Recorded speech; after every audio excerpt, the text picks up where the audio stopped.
இயேசுவில் பிரியமுள்ள அன்பர்களே, மீண்டுமா இந்த காலை ஆராதனைக்கு உங்கள் அனைவரையும் அன்போடு வரவேற்கிறேன். ஆண்டவர் நல்லவர்.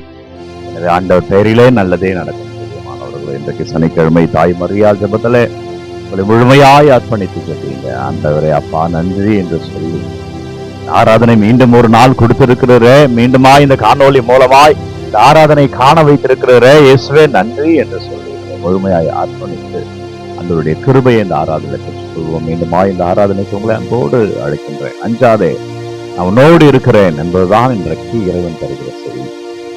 ஆண்டவர் என்றைக்குமே நம்மோடு இருக்கிறார். ஆனால் மனிதர்களாக நாம் ஆண்டவரோடு இருக்கிறோமா என்ற கேள்வியோடு இந்த ஆராதனையை தொடங்குகிறேன்.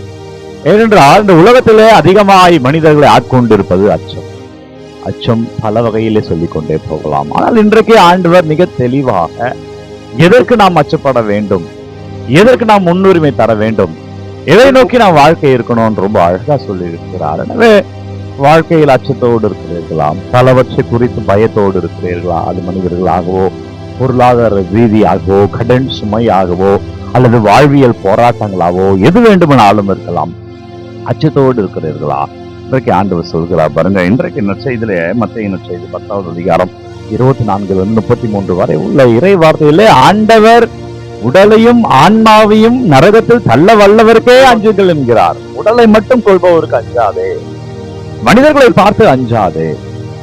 மனிதர்கள் அச்சத்தில் இருக்கிற பொழுது நமக்கு இறைவன் தருகிற செய்தி, நான் உன்னோடு இருக்கிறேன் எனவே அஞ்சாதே. வெறும் வார்த்தை அல்ல, அவர் வாழ்ந்து காட்டியவர், நமக்காக மதித்தவர். இன்றைக்கே நம் வாழ்வியல் போராட்டத்துல உன்னோடு இருக்கிறேன் என்று சொல்லுகிறார். எனவே அச்சப்படாமல் தைரியமாக இருக்கும். இது அச்சம் என்பது அன்பர்களே ஒவ்வொரு காலகட்டத்திலும் அச்சங்கள் மாறுபட்டு கொண்டே இருந்திருக்கிறது. 17ஆம் நூற்றாண்டு அறிஞர்களின் கருத்துப்படி எதற்கு மக்கள் அதிகமாய் பாதிப்பு அடைந்தார்கள் என்றால் கணிதம் குறித்து மக்கள் பாதிப்பு அடைந்தார்களாம். கணிதம் குறித்த அச்சம் மக்களிடையே இருந்தது, அது மக்களை அதிகமாக ஆட்கொண்டது. அதே போல 18ஆம் நூற்றாண்டிலே இயற்கை அறிவியல் அதிகமாய் பாதிப்பு இருந்தது, அதை வைத்து மக்கள் பாதிப்பு அடைந்திருந்தார்களாம். 19ஆம் நூற்றாண்டிலே உயிரியல் குறித்தும், இப்பொழுது இருக்கிற நூற்றாண்டில பயம் குறித்து மக்கள் பாதிப்பு அடைந்திருக்கிறார்கள் என்று உளவியல் சொல்லுகிறது, அறிஞர்கள் சொல்லுகிறார்கள். எனவே பயம் மனிதனை ஆட்கொண்டிருக்கிறது. ஒரு உதாரணம் தரம் பாருங்க. பயப்படாமல் இருக்க முடியும் என்பதற்கான சான்று சாக்ரட்டிஸ் அவர்களுக்கு மரண தண்டனை. என்ன தண்டனை என்றால் நமக்கு தெரியும், அவர் விஷம் மருந்தி சாக வேண்டும் என்பதுதான் அவர் கொடுக்கப்பட்ட தண்டனை. அப்போ சீடர்கள் எல்லாம் சுற்றி என்று அழுது கொண்டிருக்கிறார்கள். அப்போ சாக்ரட்டிஸ் சொன்னாராம், ஏன் பயப்படுகிறீர்கள், ஏன் அழுகிறீர்கள்?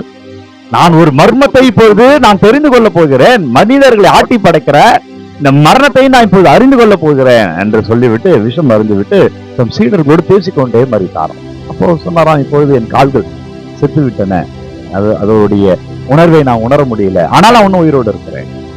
தொடர்ந்து சொன்னாராம், என் கைகள் மறித்து போய்விட்டன, இறந்து போயிட்டன, ஆனால் ஒன்னும் உயிரோடு இருக்கிறேன்.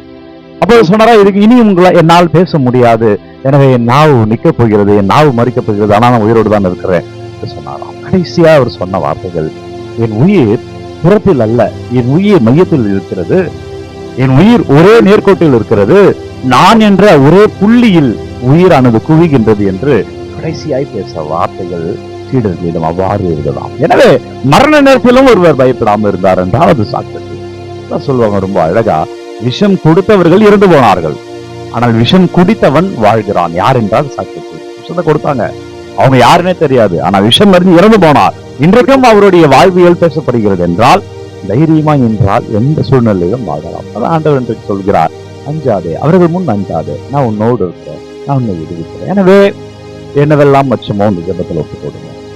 உங்க வாழ்க்கையில என்னவெல்லாம் பயம் இருக்கிறதோ இந்த ஜெபத்தில் ஒப்பு கொடுங்க. ஒரு தனிப்பட்ட வாழ்க்கையில எதில் நீங்கள் திண்டாடி கொண்டிருக்கிறீர்களோ, எந்த பயம் அச்சம் என்ற உணர்வில் இருக்கிறீர்களோ, இன்றைக்கு ஆண்டவர் விடுதலை தருவார். இன்றைக்கு அவர் சுகத்தை தருகிறார், இன்றைக்கு அவர் தைரியத்தை தருகிறார். அந்த அச்சத்திலிருந்து இன்றைக்கு அவர் விடுதலை தருகிறார். செபிப்போம். அப்பா நன்றி, வல்லவரே நன்றி, நல்லவரே நன்றி. பயத்தோடு இருக்கிற எங்கள் உணர்வுகள் எல்லாம் உங்கள் பாதத்தில் வைக்கிறேன் அப்பா. ஓ நற்கருணை ஆண்டவரே, இதோ சனிக்கிழமை தாய் மரியாள் ஜெபத்துல வல்லமையான இறைவன் நம்மை ஆட்கொண்டு கொண்டிருக்கிறார். ஆண்டவர் பெயரால் நாம் விடுதலை அடைந்து கொண்டிருக்கிறோம். ஆண்டவர் பெயரிலே சாட்சியமாய் திடத்தோடு தைரியமா இருப்பாய். மகனே, பயத்திலிருந்து நான் விடுவிக்கிறேன், நான் உன்னோடு இருக்கிறேன், அஞ்சாதே. உன் பயத்திலிருந்து இப்பொழுது விடுவிக்கப்பட்டு கொண்டிருக்கிறாய். இயேசு கிறிஸ்துவின் திருப்பெயரால் நீ அபிஷேகத்தை கண்டு கொண்டிருக்கிறாய். எனவே என்னவெல்லாம் விண்ணப்பங்களை நீங்க அனுப்புறீங்களோ ஒவ்வொன்றையும் அப்பா அவங்க பார்த்து வைக்கிறேன். என்னவெல்லாம் வேண்டும் என்று ஜெபிக்கிறார்களோ, எதற்காக வேண்டுங்க ஃபாதர், இதுக்காக ப்ரேயர் பண்ணுங்க ஃபாதர் என்று ஒப்பு கொடுக்கிற ஒவ்வொன்றையும் உங்கள் பார்த்து வைக்கிறேன். வல்லமையா நற்கருணை ஆண்டவர் பெயரில அபிஷேகமாய் வாழ்வீர்கள்.